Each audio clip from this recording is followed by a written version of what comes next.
Okay, so welcome everyone to the Gentleman's Pep Talk. For this edition, we have invited the team of Ancient Dragon Alliance.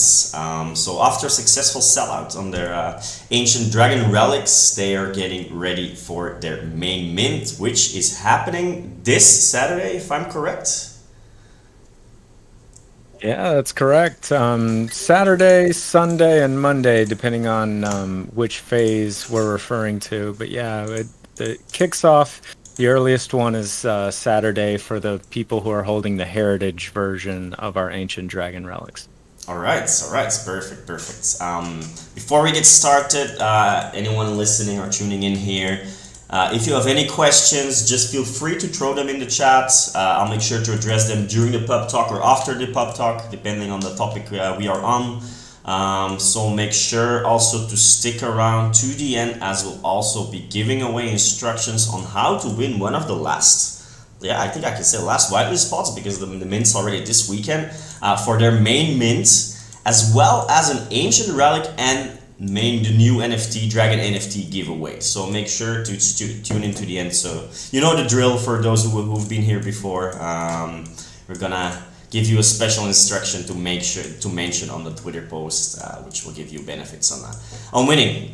As always, the session will be recorded and uploaded onto our YouTube channel, so for those who cannot make it, can still watch the recording afterwards. It will be linked to the giveaway, so that should create some good exposure for the recording. Yeah, so without further ado, please welcome Blano, Adubs Sigma, and OS Iris Green. Hey guys, how have you been? Been Hey, very how's it going? well. Thanks for asking. All right, good. I assume you've been rather busy lately with the main mint coming up. Yeah, you assume right. Yeah, We stay very busy in general, but yeah, it's a particularly busy time right now, as you can imagine, being less than a week out from our mint. yeah. I can. I mean, I know myself very well. I've been through a few mints myself now. I know how hectic it can be around mint time. There's so much stuff to do, and there will always be some last minute complications coming up, right? So like especially with the whitelist spots, it's always hectic to get the people in or registered on time and everything. It's always a last minute job, if I may say. Yep, you got it. All right. So again, thanks for coming on, guys. Yeah, I'm very interested to learn about all the details of your new upcoming collection, and I'm sure the TGC community will also, because I'm pretty sure we have a lot of common members actually in here. So all right, let's get started. I mean, I have to start with the basics, right? So could you three of you briefly introduce yourself and tell us how you got into crypto or NFTs. Sure thing. You want to start us off, Antoine? Sure. So I'm Antoine, also known as A Sigma. I got into the crypto space because I was into the NFL, American football in general, very heavy. Still am. Um, I ended up finding a service a few years ago that would allow me to watch any NFL game that I wanted, but it was through Bitcoin. So that led me to sign up for a Coinbase account.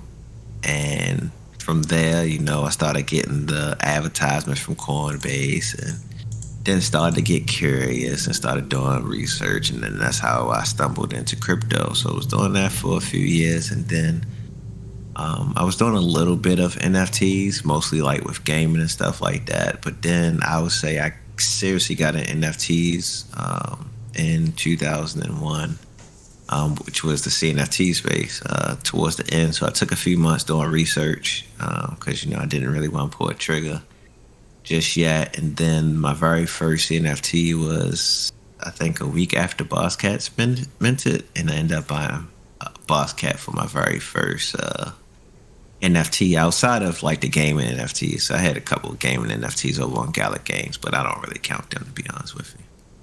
Right, so it's an So that's interesting way how you got into crypto through the NFL and having to having to get an account on Coinbase to be able to watch the games. It's the first one for me to hear that, so that's pretty nice, and also a pretty nice first mint with Boscat.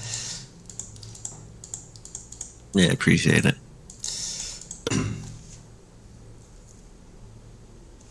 All right, and I'll go next then. And my name's, Blaine Elferdink, but many people in the space kind of know me as Blaino.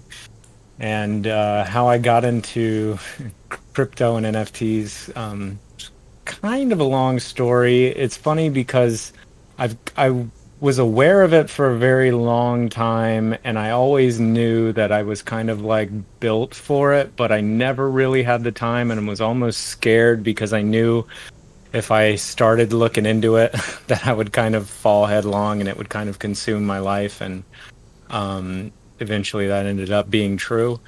But the thing that really pulled me in a real way is actually another one of our team members, Marty, who is somebody that I went to high school with. And I'm 36 now, so we've known each other for about 20 years now.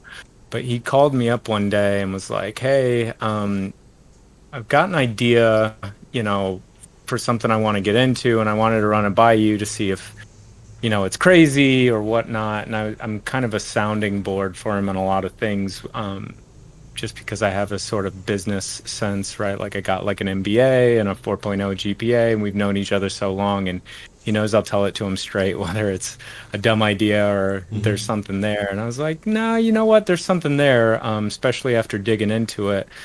And so we started kind of messing around on the Binance Smart Chain because he was familiar with like Ethereum, but Ethereum gas fees were way too high for us to kind of play around in and learn.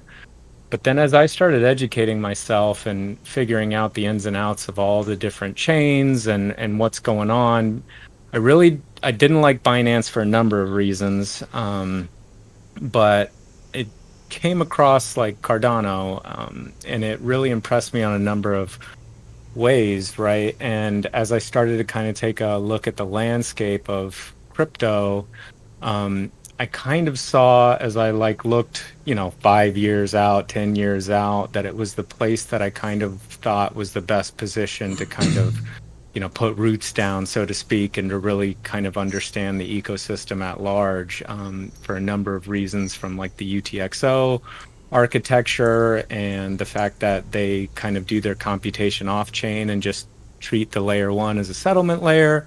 And just a lot of the like key fundamentals that I really kind of liked and saw it having long-term lasting value, as like they kind of did things right from a measured twice, cut once perspective. So I kind of started getting a bug in Marty's ear, and he was kind of reluctant because he had already he knew so much about Solidity and the EVM world and all this sort of things, but was kind of open to it. But we kind of did our own thing for a while, and I started getting involved into NFTs. And I I never really kind of thought about it too much, but then just out of a sort of like passion for being in, it started out being in the Lion Legends community. They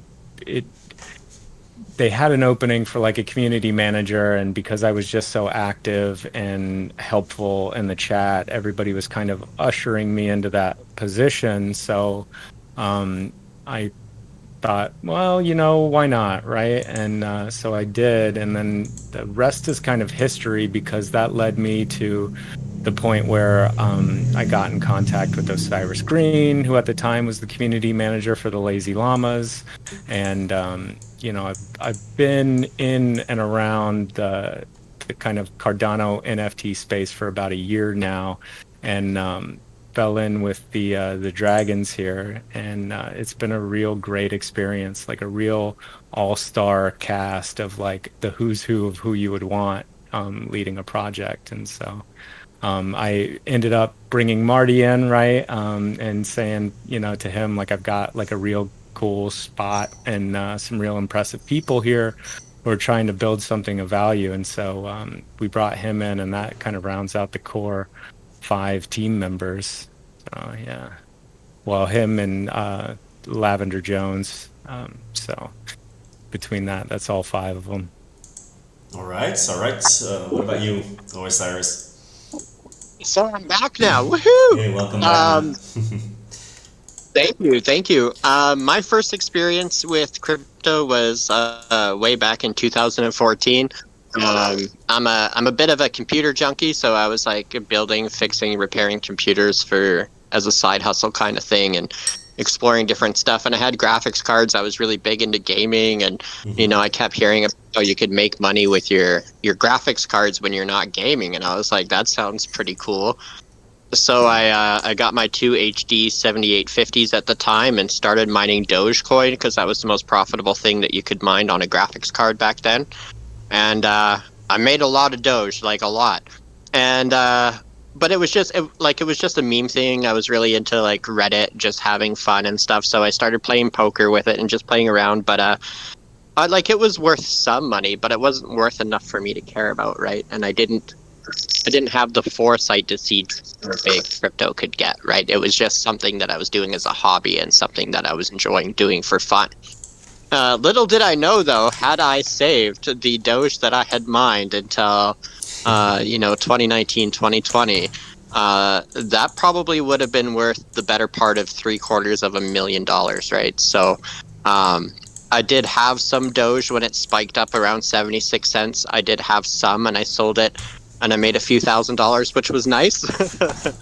But looking back on it, had I kept what I had mined and just left it alone, it would have been a good chunk of money. So that's like, I've been in and out of crypto for a long time. I was very, very NFT hesitant for a long time. I was all about blockchains and their tokens and trading them like currencies and all that kind of stuff. And I, at first, when I first started hearing about NFTs back when Ethereum started, I was like, oh, there's no way. This is totally crazy. People trading monkey pictures. Like, what's going on? But sure enough, over time you dabble around, try it out, and the biggest hook is the community, right? So you get into a community with some cool people, you start making some cool friends, and that'll really get into the NFT space, right? So that kind of led me here. I started watching Charles Hoskinson on YouTube, and I was doing research on Cardano, and I was running into rug pull after rug pull and all these DeFi scams on like the Binance Smart Chain and Ethereum and stuff. And I was like, this place is just a cesspool. And I came over to Cardano, and it was such like a refreshing experience, right? It was just genuine and how it was supposed to be. And, things worked even if the chain was kind of slow. Transactions didn't fail. If I touched a website, my wallet wasn't drained. And so I was like, nope, forget that. Sold all my Ethereum, all my Doge, all my BNB, and then moved on to Cardano and have never looked back since then.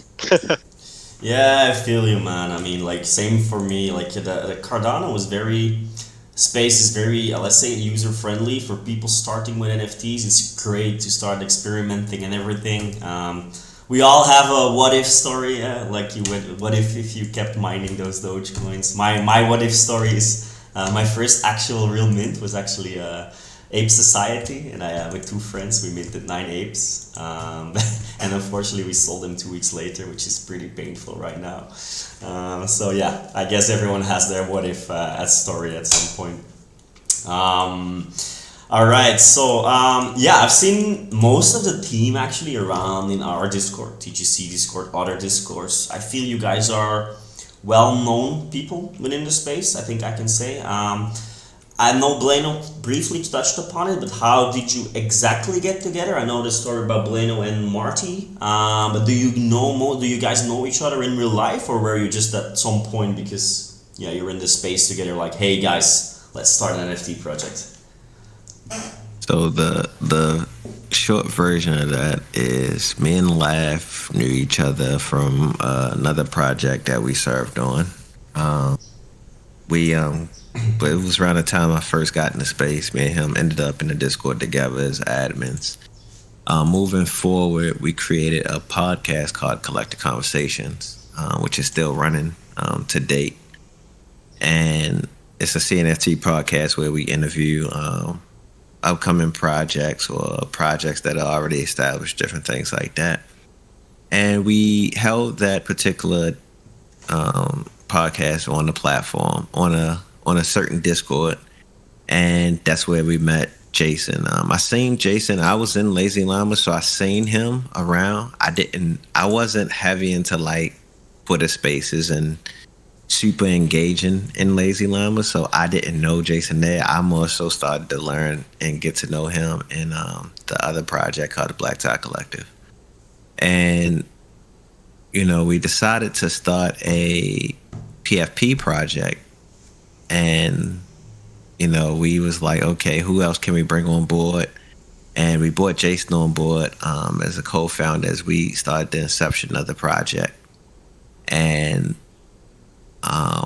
then Jason, and I feel like, so we actually interviewed Blaine for another project on our actual collective conversations, and they were super heavy on getting him in, and then me talking to him and listening to him and stuff. I was sold on them also, so we decided to bring Blaine in on a core team, and he already kind of told you about how him and Marty grew up together and known each other.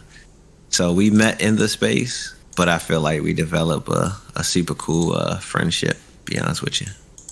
Amazing to hear. And also, being around in the CNFT space for a while before launching your own project, I think it's a huge plus, because you know which aspects within a project are crucial for success. What would you say is key nowadays to launch a successful project? Patience. You gotta be patient. And because there's so many things that can cause you to not be patient in this space, especially when launching a project. You have to be patient with marketing. You have to be patient with your team. You have to be patient with,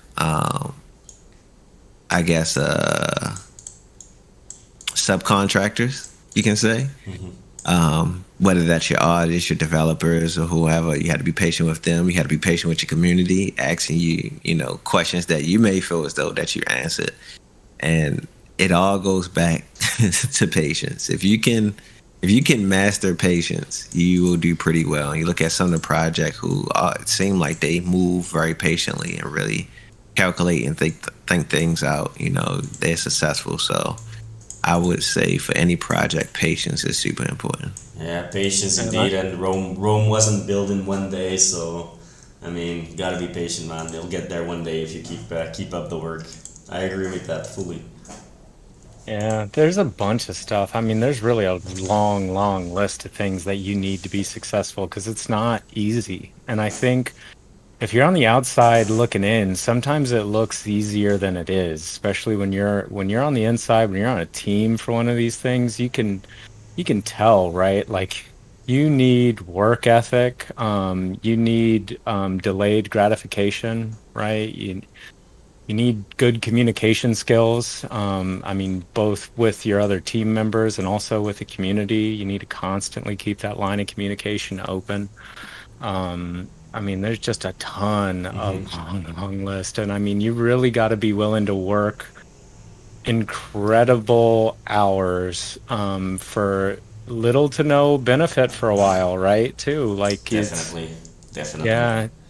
I think a lot of people feel like on the outside looking in that you're just, that it's easier than it is, and that there's more money than there is in here. But it's really like a labor of love, and you got to be passionate about it, because you're doing mountains of work, right? And oftentimes for community members who can't tell and they don't see all the work you're doing behind the scenes too. So sometimes you take those things on the chin, and that's all a part of it, right? At the end of the day, like, you really, really got to love what you're doing if you're going to be successful in this space. And thankfully, we got a team full of people who we're passionate about what we're doing and what we're trying to build and bring to the space and deliver for our community. And that, I'd say, is like super key, personally. Oh damn, passion is definitely way up there. I totally agree with you. Sometimes from from the outside, if they, oh, he's a project founder or he's a team member, he must be shit loaded, right? No, that's not. It's not the case. Most of the kind of time you're like putting in a lot of work, trying to make the community happy, which also at some points is rather difficult. I mean, for us speaking, I think we're very blessed with the community we have, but yeah, at some point it is hard work, man. It is hard work sometimes for little rewards. So you definitely have to be passionate to keep on the grind. 100% agree. So okay, how did you come up with Ancient Dragon Alliance? What's the story behind it? So, as far as the concept, so we didn't plan on doing dragons at first. We were actually going to do dogs.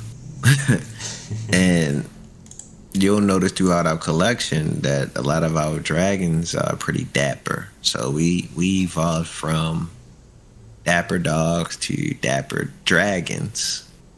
And then to, it just something didn't feel right about it. So we brainstormed, and then thought of the acronym ADA. It'd be cool to have a project that would fit ADA. And so, the lore and stuff, thinking about the lore and the concept of where these dragons, where they came from. It was like, okay, ancient dragon, right? And, everyone has society and, different stuff like that in club. And, it was perfect. Ancient Dragon Alliance. And it also fit with a lot what we wanted to do, like as far as the clan was. And working with different partnership with different projects and things like that. So it just came together and fit perfectly in that sense. And who doesn't like dragons? Like, to be honest with you, I'm probably one of the least nerds on this team. Nothing bad with nerds, just saying, like. And it's funny because I love dragons just as much as these guys do. But you also have a team that know about D&D and all of that stuff. I don't have a clue, like none of that stuff at all. I never played it a day in my life, but I always thought dragons was cool, and it was easy for them to be on board because they love dragons just as much as I do. So we realized, who doesn't like dragons? All right, yeah, who doesn't? I mean, yeah, I agree with you. And talking about the dragons, like, could you tell us a bit more about the art? What inspired you, or what's the story behind the art?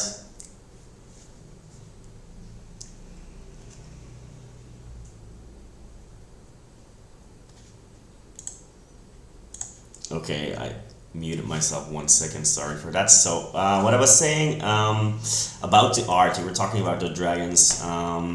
So, who came up with the art? What was a little bit the idea behind the art? Could you tell me a little bit more about that?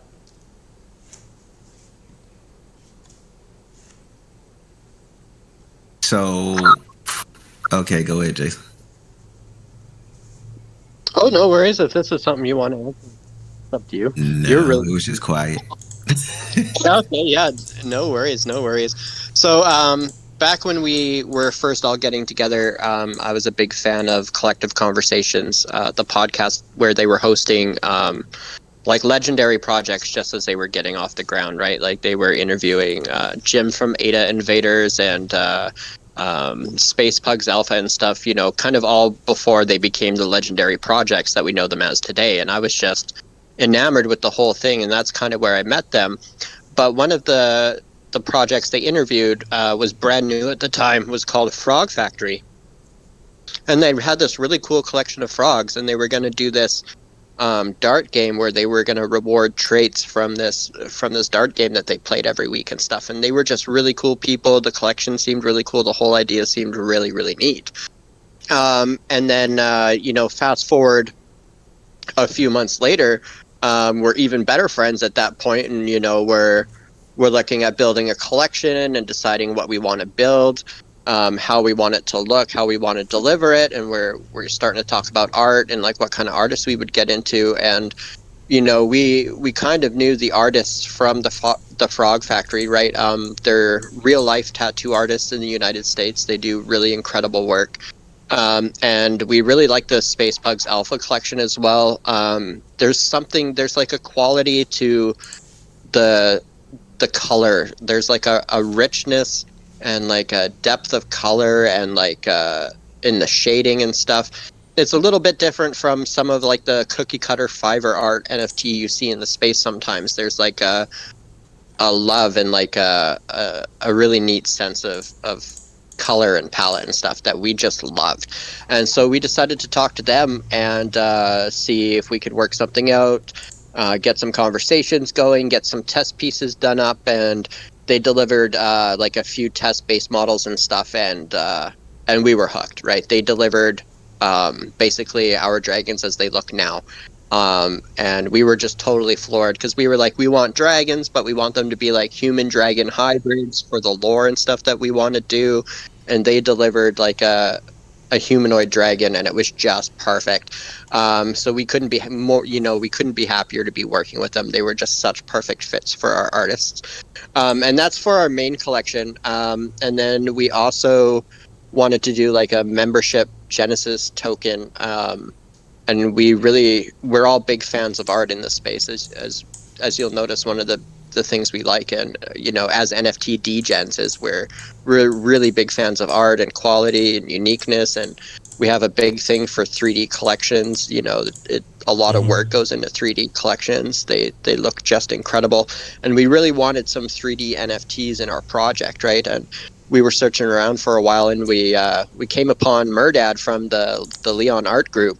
And it was just the same with him, right? We were told him what we were doing. We showed him what like the base model from our 2D collections was looking like, and we asked him for a sample, and he came back with our ancient dragon relic, and it was like a 3D representation of like the 2D dragon collection that we wanted to do, and it was just beautiful, right? So we were hooked right away and signed him up, and we were like, yep, we're working with you right now. And he's probably one of my most absolute favorite people in the space to work with. If you ever need any 3D modeling or 3D art, definitely go to the Leon Art Group. They're just gems of human beings, and they do incredible work. And that's kind of where the art for our collections come, if that answers the question. Yes, definitely. I think I think it definitely looks really good when I took a look at it. And as I can hear, you've used some known artists within the space. I think it's a good choice. The art looks simply amazing. Now let's dive a little bit more into the details about Ancient Dragon Alliance, like about your collections, for example. If I understood correctly, you currently have one collection being the Ancient Dragon Relics, and then you have your main mint coming up later this week. So before we dig into the main mint, let's have a small chat about the Ancient Dragon relics. So from what I can see, there are 1,500 NFTs that were minted and sold out a while ago. I don't know exactly, a few months ago, right? Or when was this exactly?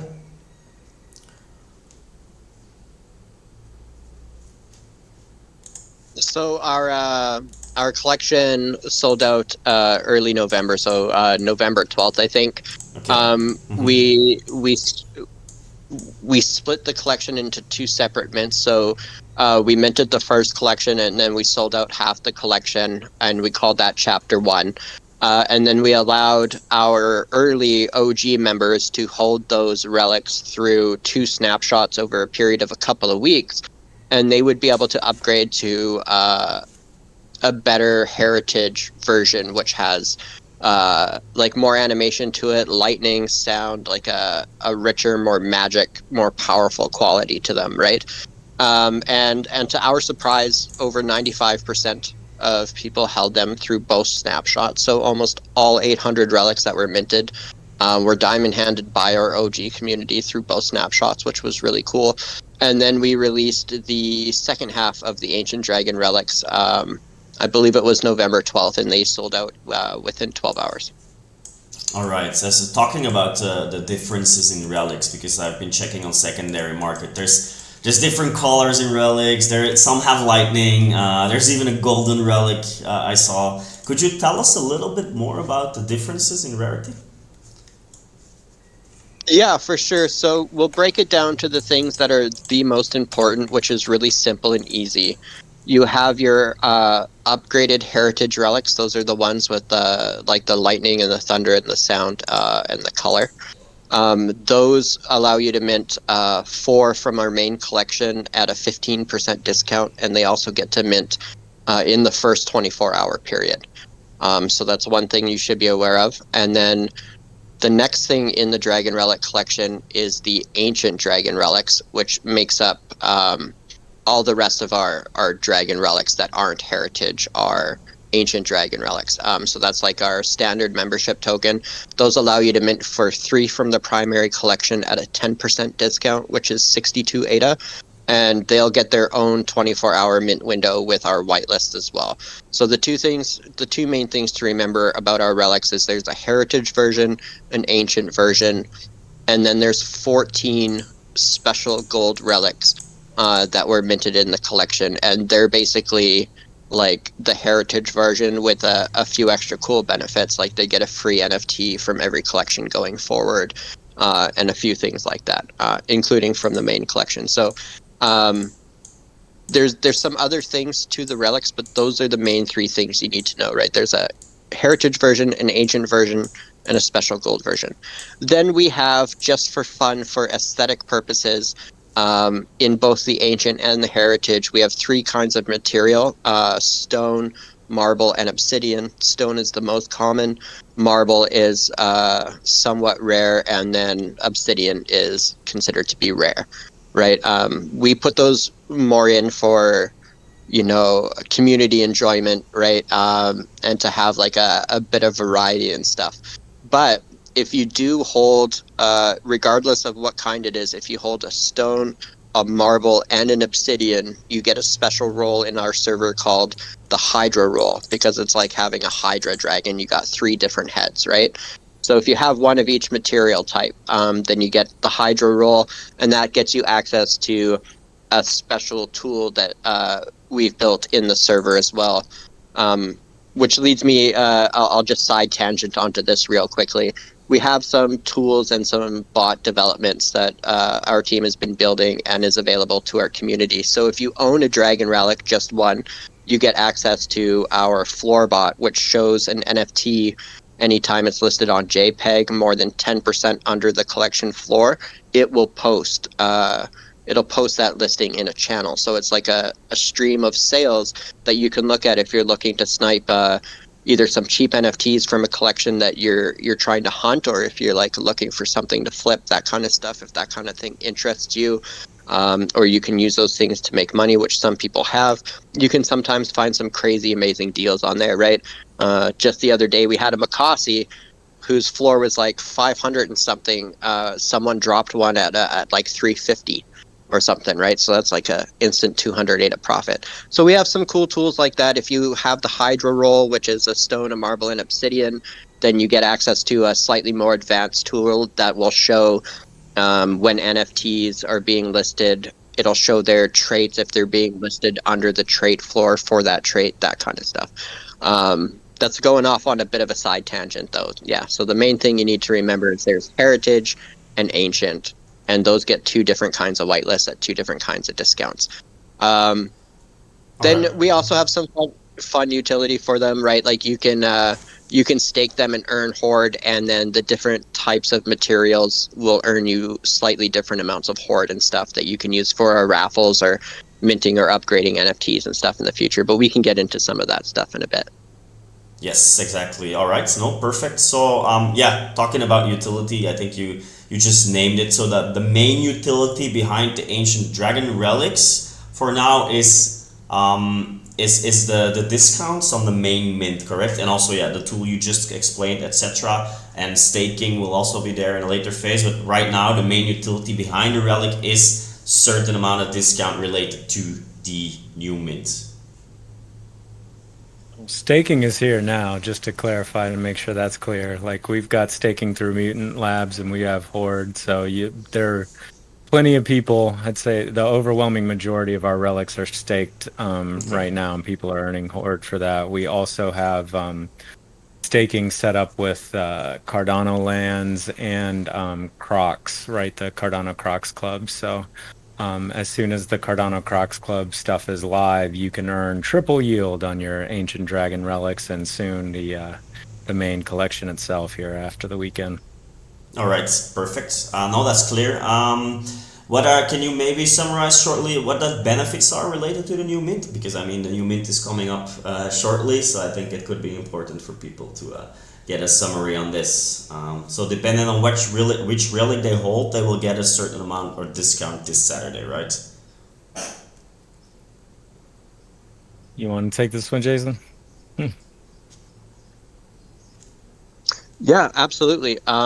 They all stack, right? So if you own heritage relics, you can mint 4 for each relic you hold this Saturday. If you own ancient relics, either separately or as well, you can mint 3 for every one you hold this Sunday, and then our public mint will be coming up on Monday. It's definitely a good solid utility, right? For sure.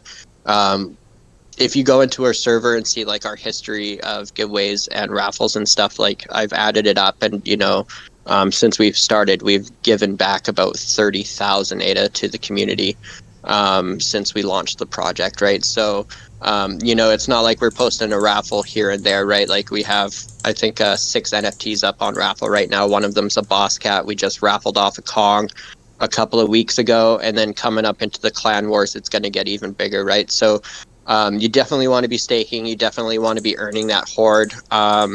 Those relics will also have utility in our upcoming clan wars, which we'll get into in a little bit here. So you're going to be able to do some cool stuff with those relics that you probably haven't done with an NFT before. There's still some secret functionality to them that are going to come into play. It's they're not an afterthought. They're definitely a core piece of the project. So you definitely want to make sure that you have one if you can. They're not necessary, right? Like you can own some dragons for our main collection and still partake in everything, but you'll definitely get some more enjoyment and some nice boosts and stuff out of your dragon relics for sure. So they got a lot going on. So let's say they're like the kind of like the collection for OG people who came in early, and they currently have benefits on this mint, maybe future mints or any other benefits. They will always be included to get you these extra bonuses for future related stuff. Okay, clear. So talking about the main mint you have coming this Saturday. So this will be the main collection of dragons ready to be released within the NFT space. Could you tell us a bit more about this collection?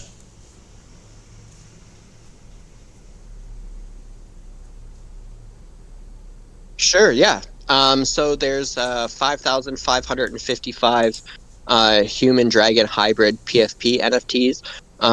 They're the ones that were made by our tattoo artists that we were just talking about.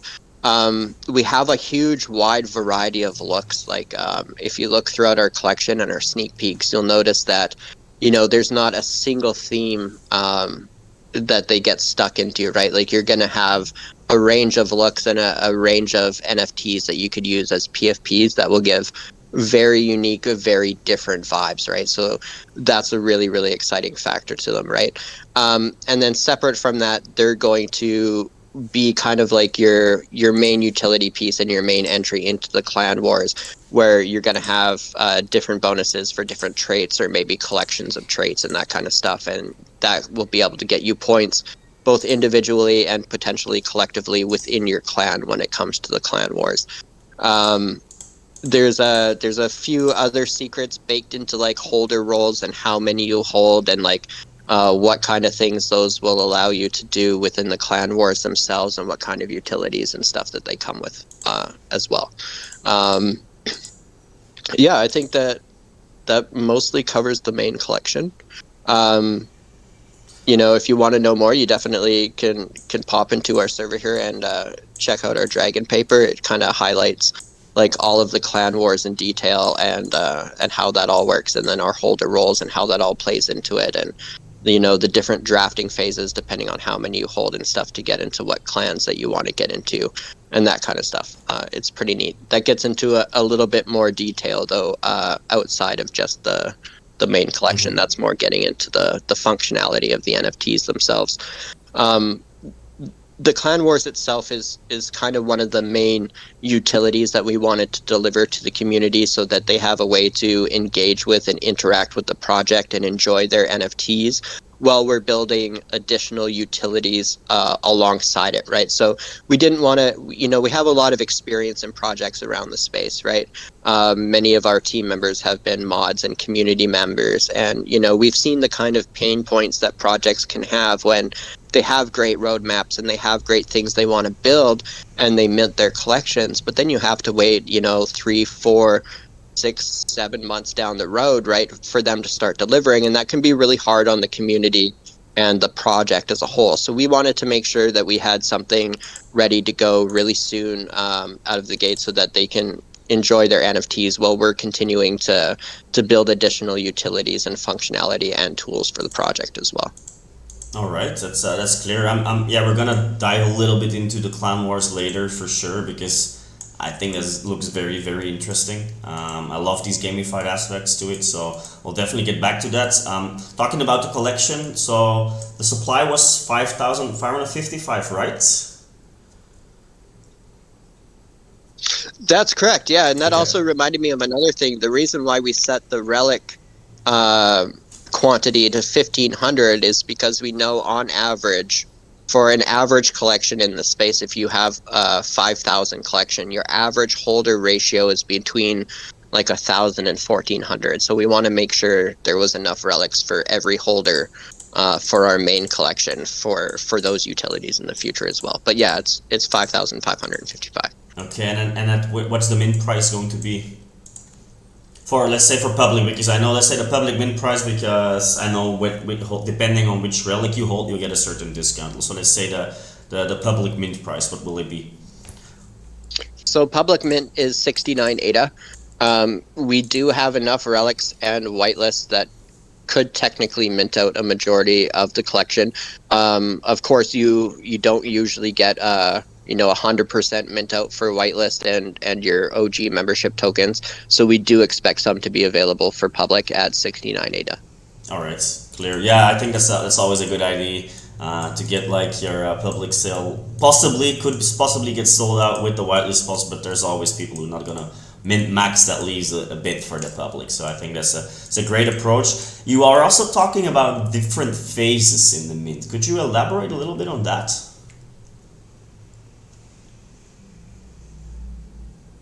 Yeah, sure. So we've always said that like the heritage dragon relics, one of their utilities is they would have first mint priority, right?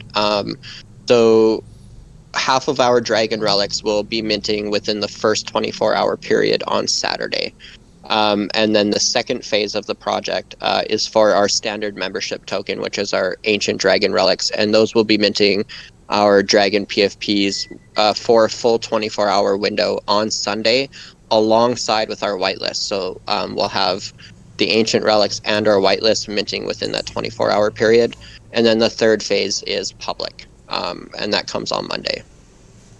Okay, all right, clear.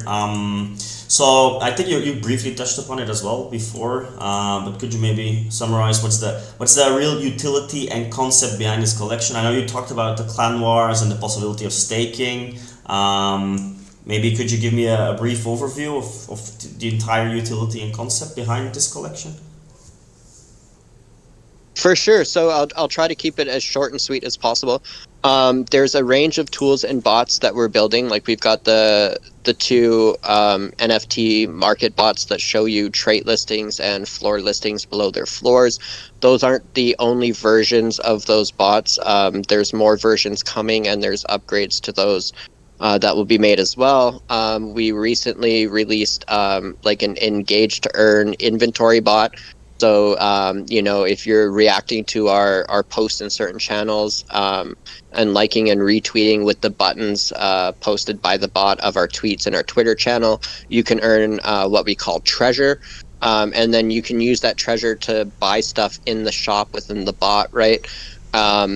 So we'll be delivering tools and utilities in that range.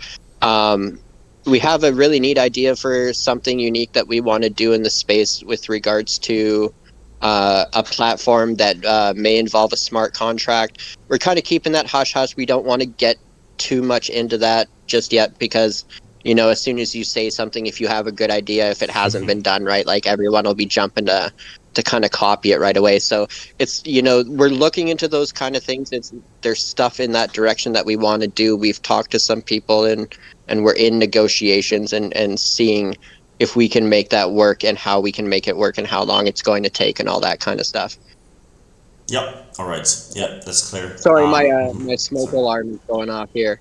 But so the utility for the collection is going to be a range of tools and a future platform, as well as an engagement experience where we align ourselves with other projects so that we can reward holders and highlight other projects, not just through collective conversations, but in the clan wars themselves. Every month, different projects will be featured and their NFTs will be featured as kind of like a community collaboration event where we can introduce each other to each other's projects and kind of support each other. And then in those clan wars, every month there will be a minimum of 5,000 plus ADA allocated to rewarding members in NFTs and raffles and stuff through the hoard that they earn in the clan wars and that kind of stuff. So it's kind of like an engage and play to earn where different clans will have different missions every month.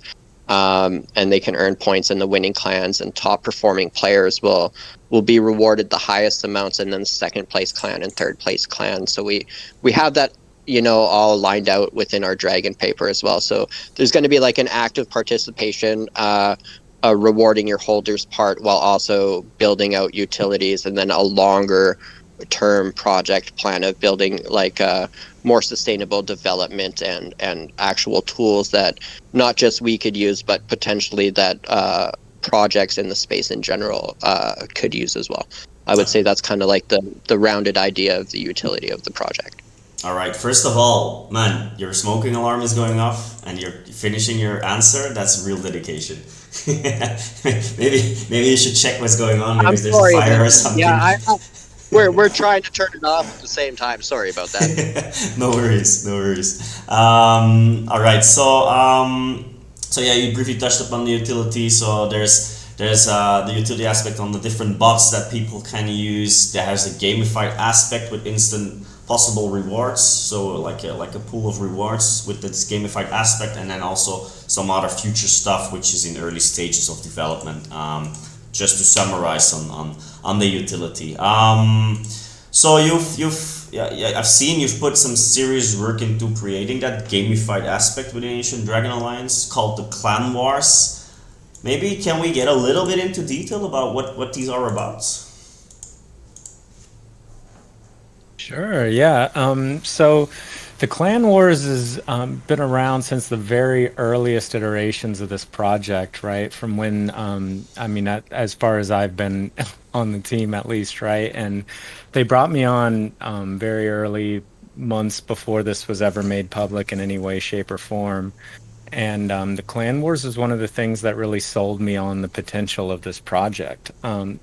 Mostly because, right, it rewards and incentivizes all the things that good community members would do anyways for the good of the project, right? And it also, just like Jason was mentioning earlier, gives us a platform for which to kind of highlight and showcase other projects in this space that are doing really cool or interesting or even valuable things that may otherwise go overlooked by sections of the community. And so like those two things alone like made me really excited about the Clan Wars and this project. And one of the reasons that I joined the team. Now, with that being said, right, like all of like trying to organize people into these groups where we're basically going to have 5 clans that change their membership member rosters, I guess you'd say, every month based on certain parameters, and then we're going to be giving out all of these missions that change every month. It was very important, right, that we kind of set in place a framework where as much of this as possible is automated and done automatically through some of the bots and tools that we're developing in the team, so that it's easy both from a user perspective for our community, and that it doesn't tie up all of our resources from our team members, right? And so the first piece of that we recently released, which is the inventory bot, and we've got it. This is something we developed in-house, and it's got a Twitter integration where you as a community member can link your Twitter account to our bot. And just like Osiris was mentioning earlier, right, you can like, retweet, and comment all from the comfort of our Discord. And then if you do it from our Discord, right, not only do you not have to worry about going to Twitter, and you can just stay hanging out in our enclave, what we like to call our Discord, right? But you get points for it if you do it from there too, right? Because we can track and reward those things. On top of that, we've also got something that you can opt into by typing the /auto command. You can opt in to also getting, every tweet that we put out from our project account, right? Our Ancient Dragon Alliance Twitter account. If you decide that you want to like and retweet everything without having to press the buttons yourself, you can type in /auto, and we'll take care of that for you, and you'll get the points just as if you press the buttons yourself for liking and retweeting.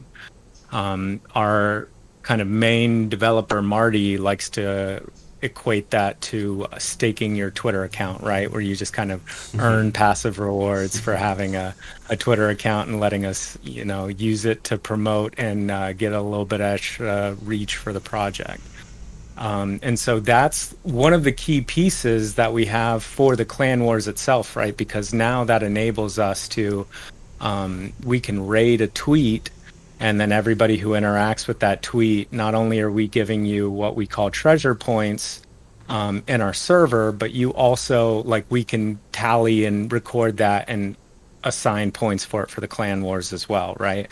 And so that way we're not having to do the super manual process that you see in a lot of Discords where you have to, take a screenshot and, do the proof, right? And some of that stuff I'm sure will still be needed in certain aspects of the Clan Wars, but we've really got an eye towards sustainability, right? Where we can free up our resources for team members and make it as nice of a user experience as possible for the community. And so at a kind of top level, that's what you can kind of expect from the Clan Wars, right? Is that you're going to have this kind of competitive spirit where you're trying to get your team to win against 4 other teams of community members who are trying their best to win, because you've got this incentive to get tons of our Horde token, which has a real marketable value because of the fact that we're putting out at least 5,000 ADO worth of NFTs every month for the raffles and all that you get from it, as well as plenty of other things that Horde token is going to be used for outside of even just those raffles. So it's a real intelligently designed system to try and kind of just reward and incentivize all the things that help to make a good project a great project, right? And that was, I mean, like I said before plenty of times, the thing that really kind of was like the magic secret sauce for what got me. I mean, obviously I love dragons too, and that's all cool, but the real nuts and bolts of why I think this project is really cool from a systems standpoint is that right there, that you kind of can really just plug in this really cool feature that both encourages building bridges with some of the best or most overlooked projects in the space, while at the same time giving your community members real tangible benefits for doing all the things that's going to make your project even better and even stronger. All right, seems like you guys have a great developer in-house. I think it's pretty amazing what I'm hearing here. I wasn't even aware that's possible. So that's very, very innovative. Now, so about the Clan Wars. So there's 5 clans, right? Each clan gets divided with community members, if I understood correctly, and this switches up periodically, every month, every set amount of time, and during that period you launch different missions or activities, either be it being Twitter or anything else, for them to collect point. At the end of that certain period, the clan with the most points will get the rewards. Am I saying it correctly? Yeah, I mean that was pretty good summation, right? It gets there's if you really want to get into the nuts and bolts, I'd direct you to um, our dragon paper, our light paper, white paper, whatever you want to call it, right? I put a link to it in our TGC Pub Talk live, but you can also obviously find it in our Discord.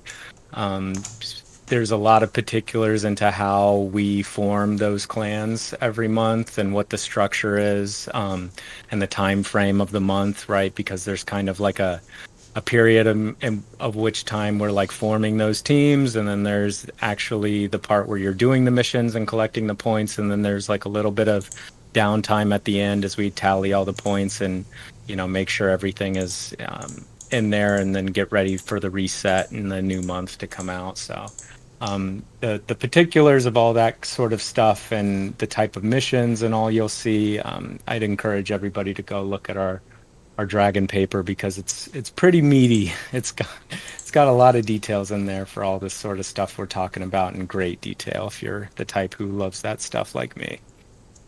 All right, it's perfect. What I also really like is that you're trying to generate a great usability for your users while actually trying to automate everything, because I know very well some of these things in Discord you're trying to host are very, very time intensive, and as a team member you really need to start, yeah, you need to really want to make time available for project growth, right? So yeah, definitely. Sorry, I got a call here. Oh, let me decline that. Yes. So yeah, definitely very important thing that you just mentioned, so the team can fully focus on project growth. So, all right. Okay, that's it about the Clan Wars, guys. If you want to get more into detail, check the Dragon paper. I just linked it into the chat. So let's get back to the collection. Can you share some details regarding rarity? Is there a main trait people should look out for to determine the rarity and value, or will it be the overall rarity of the NFT? And I'm talking about the new mint, the main mint of this Saturday. I'm gonna need you to get this one, Jason. Yeah, no worries, no worries. So the mint does have rarity. The utility of the collection is not necessarily in the rarity. There will be certain traits that are featured at different times, and there's definitely going to be certain trait set collections. Maybe that's probably giving a bit too much alpha this early before we get into it, but there will be rarity in the collection. There are one-of-ones in the collection and stuff like that. There aren't like a big range of distinct utilities that we're providing strictly to the rarity or the rarity rank of the NFT themselves, though. Okay. If that makes sense. Yeah, totally makes sense. Okay, so that's about the collection. I've also seen you guys have, and we've spoken about it briefly before, you guys have created your own token called Horde. How can holders accumulate this token? What are the different ways to accumulate it?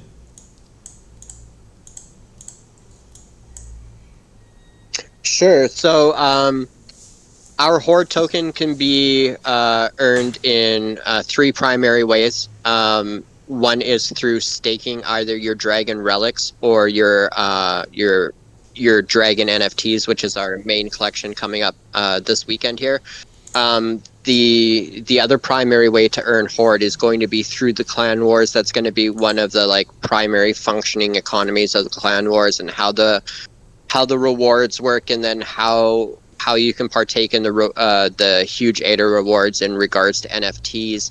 That kind of thing. And then you can also get Horde through winning games or contests, right? Like we may have art contests or different kinds of things like that, which will also reward Horde. But the primary way is through staking your collections and through the clan wars, and then we'll have odd, fun little things here and there where you might be able to earn some extra Horde as well. And then that'll have a variety of uses, including like some NFT customization and minting small special collections that might be involved in some of this as well in the future and stuff. So there's going to be some cool stuff to do with it too.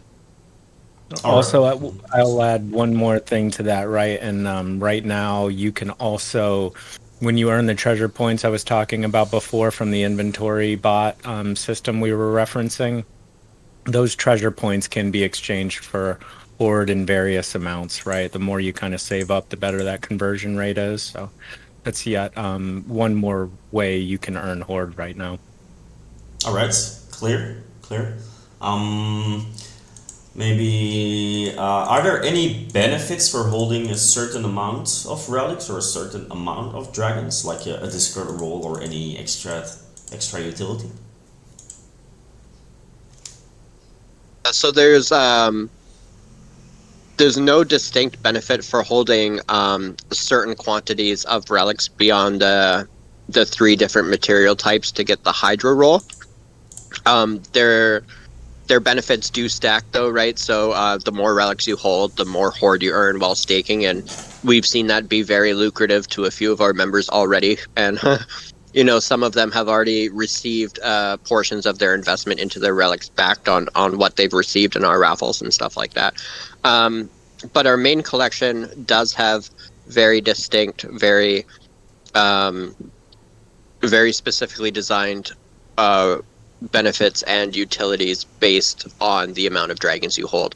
And you'll see those all the way from like the first 3 you have to like if you hold 10, 25, 51, or 100, right? So our dragon paper covers most of that, right? Like there's this cool thing we're putting in where any person who gets to 100 dragons becomes a dragon king. The first person to get to 100 dragons becomes the Dragon Emperor, and they get a special NFT called the Emperor's Crown. And this crown is actually inheritable by this succession of the line of kings, right? And this crown comes with a variety of benefits and utilities that are unique to its holder, right? And that includes, I don't know if we've released all of that just yet. But there's good financial rewards behind that, as well as a whole bunch of other utilities that we've highlighted in our dragon paper, from discounts on future mints to Project Alpha, where you'll be involved more closely with the team. And then as the dragon, and it has like a whole bunch of really cool stuff to it. As the Dragon Emperor, though, if you fall under 100 NFTs for more than 5 consecutive days, that NFT is an open policy. It's not registered either, right? So it won't be registered on JPEG. It's not for buying or for selling. It has a very unique functionality and engagement to it in that sense that it doesn't function like a normal NFT. But if you fall under 100 dragons held for more than 5 consecutive days, because it's an open policy ID, you basically abdicate the Emperor's throne, and that NFT's metadata will be updated and blanked out, and the Emperor's Crown will be reissued to the second person we have in record of attaining 100 dragons, and they will inherit the Emperor's Crown, and then they will gain those benefits for themselves. And so it can be kind of passed down in the line of succession. So we have like a lot of really unique, really fun things to do with that, as well as some like passive secondary stuff that we haven't released just yet, but we might release in the next couple of days here that are involved in other levels of holder roles as well. So that's where our main collection is, where like your quantities of NFTs will play a somewhat larger factor in what you can get back out of the project as well. That being said, we've put a lot of thought and balance into it. So like if you hold 3 dragons and you get drafted into the clan wars and you put in good effort and your clan does really well, let's say your clan wins or gets first or second place, everyone in your clan gets rewarded a substantial amount of Horde. But then the top 10% of performing players across all clans also get an extra bonus reward, right? So even if you're let's say your clan didn't do very well and came last place and isn't getting rewarded that well, but you yourself put in a big effort and you did really well, then you still stand to get a substantial bonus on that, right? So we've tried to make it so that there's a good balance between like whales and your smaller holders, because we find that's something that gets kind of skewed in some projects, right? Like you'll find some projects where the vast majority of the rewards will go to their largest holders, and although that's actually a good thing, and of course you want to reward your largest investors, right? It can kind of stagnate the growth of your community. So we've tried to put more of an effort and an emphasis in a way how if you own a smaller amount of NFTs but you're more involved in the project, you can kind of balance that out to some degree, because we'll find that we'll have whales who will stake a bunch of relics and a bunch of dragons, and they might not participate in the clan wars as much, but they'll still earn a bunch of horde because they just own so many NFTs, right? And you have those people in every project, and they're awesome. They're like the foundation of your project and like your largest supporters and investors and the people who believe in you. But usually in real life they're busy, they've got money, they've got families, jobs, kids, that kind of stuff. They might not have the time to be here engaging in the clan wars.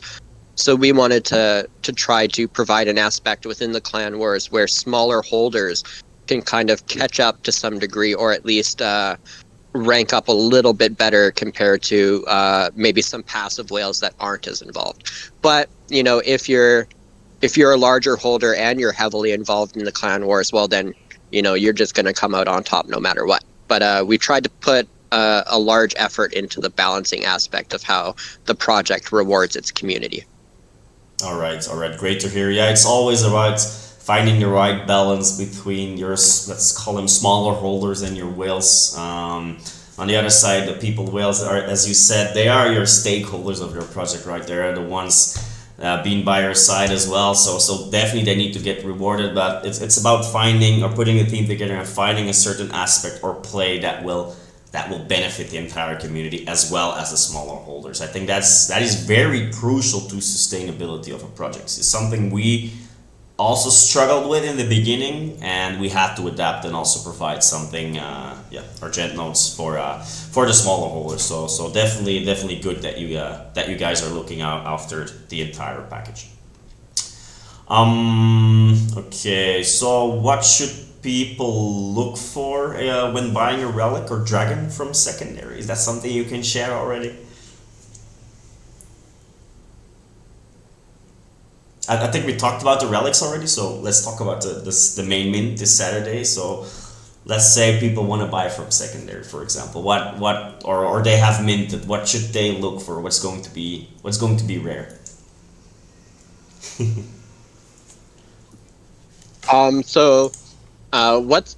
What's rare will probably be somewhat obvious, right? You have some really classic rare traits, like we have diamond dragons, gold dragons. They're going to be more rare than your standard like green and red and black dragons, right? We have crowns. We have 2 different crowns at 2 different kinds of varying rarity. We have like lasers and eye beams, and we have a gold pipe with like rainbow smoke. That's like super ultra rare trait, right? So most of the traits that you see that are rare will be pretty obvious that they're very rare and valuable, right? And then you have some of your mid-range rarity traits where you'll have some like special hats and certain types of wings for your dragon, which are already kind of rare because they make up maybe about 20% of the collection, and then there's rarities within those as well, that kind of stuff. But any dragon's a good dragon too at the same time, right? But yeah, if you're looking at sniping, I would say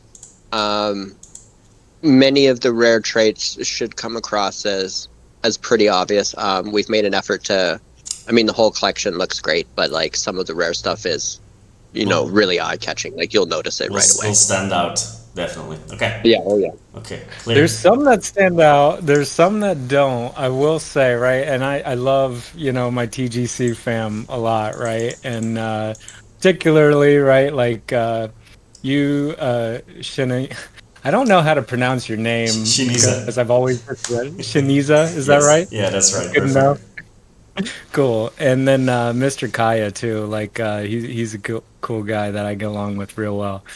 But I'll say, right, we got our artists, right, are from Frog Factory.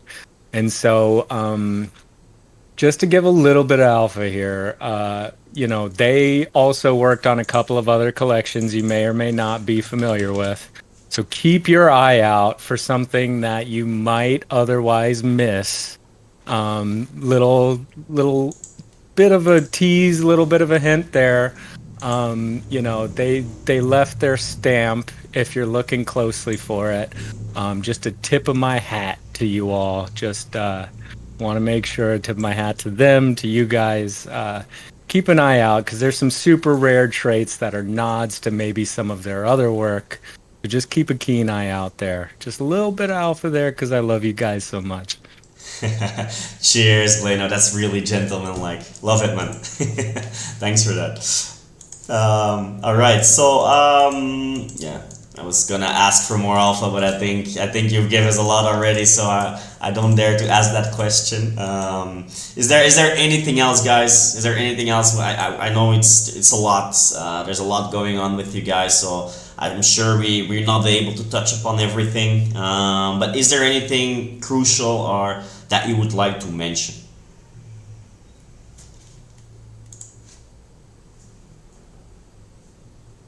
Well, what do you think, Jason? Like, I think we've pretty much given a pretty good overview of all the ins and outs. I will say, right, this is just the beginning. I mean, we've only been around for a few months now, right? And we're not like, I feel like for only being around for a few months, we've done a lot already. I mean, obviously I'm biased, but I'll tell you, as much as you're seeing right now, there's a lot more that you're not seeing and stuff that you'll see moving forward. And we've got very big ambitions for where we want to go in the future. So if you've liked what you've heard, any of the stuff from our market tools, from the bots and the suite that we're developing, or the intentionality or the art, and we put a lot of thought into this thing, and we put a mountain of work into it as well.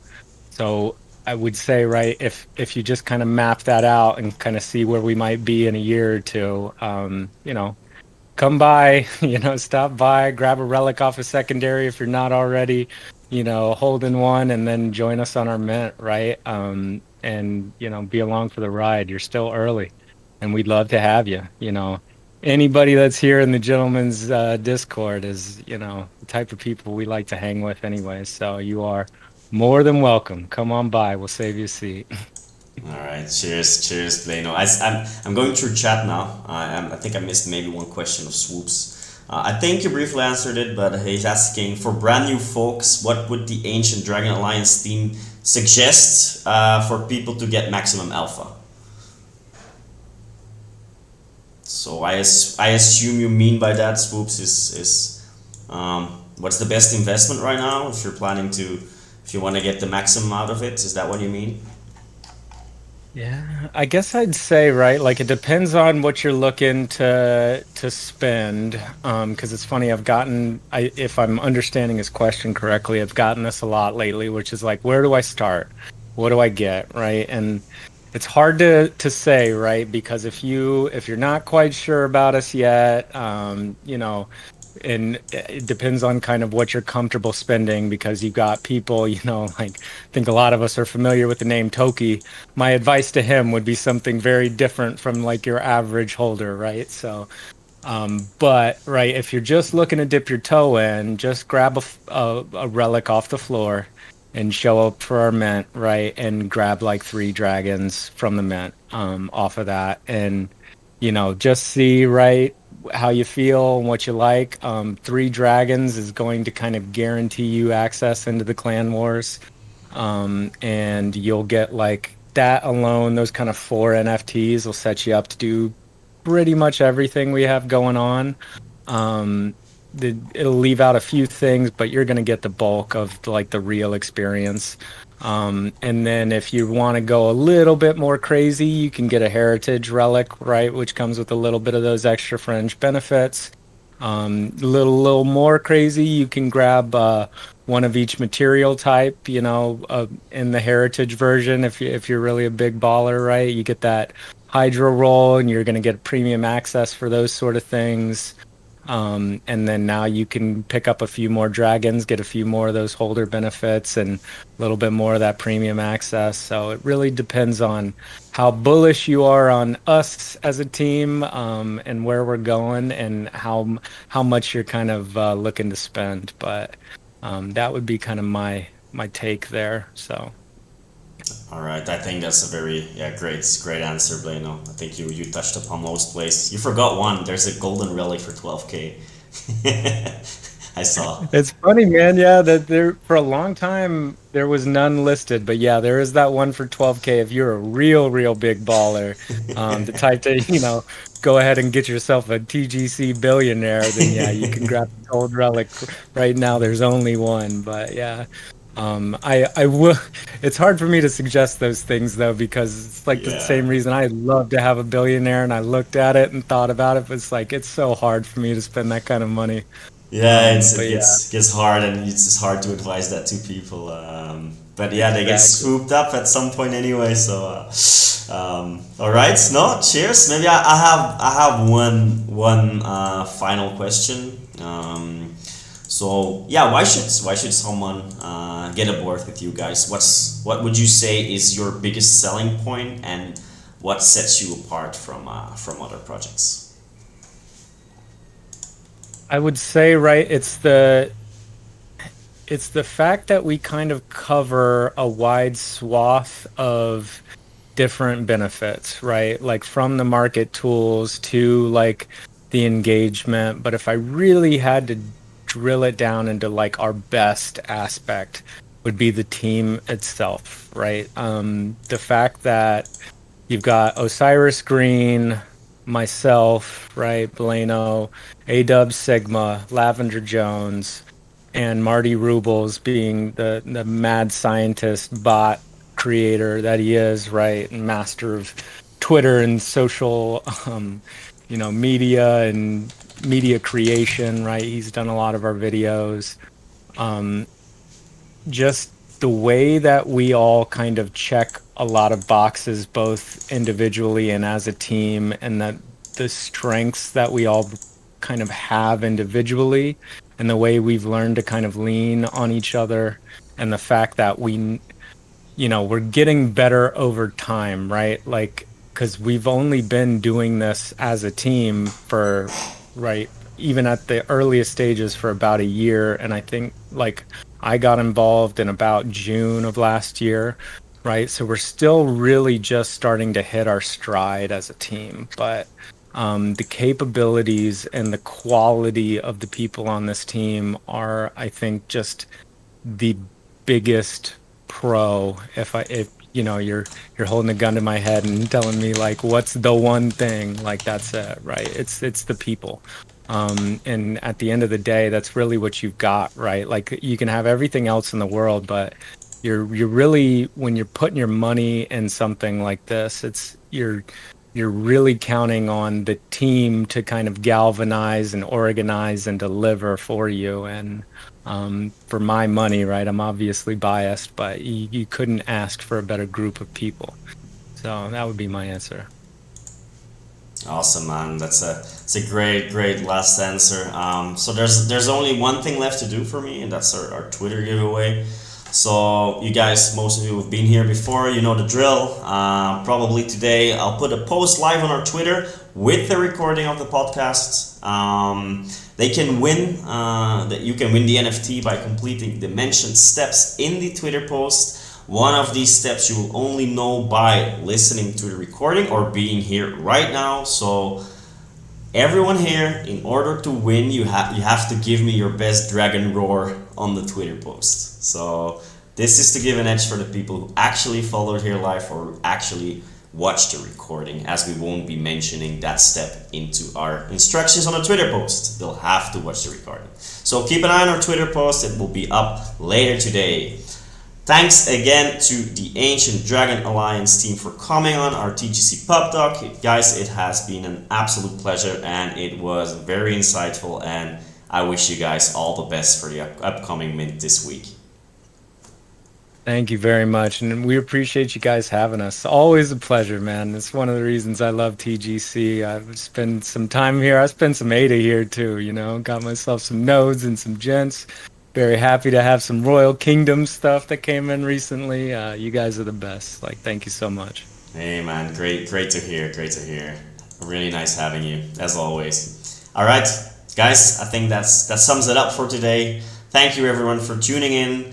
And I think we'll have our next pop talk on Sunday, the 15th of January, with Zaitaku Dragons. They are heavily invested into trading bots, etc., which kind of matches our investment approach. So we're also looking forward to hear from that. All right, everyone, thank you, and have an amazing day. See you. Bye bye. Thank you. Bye.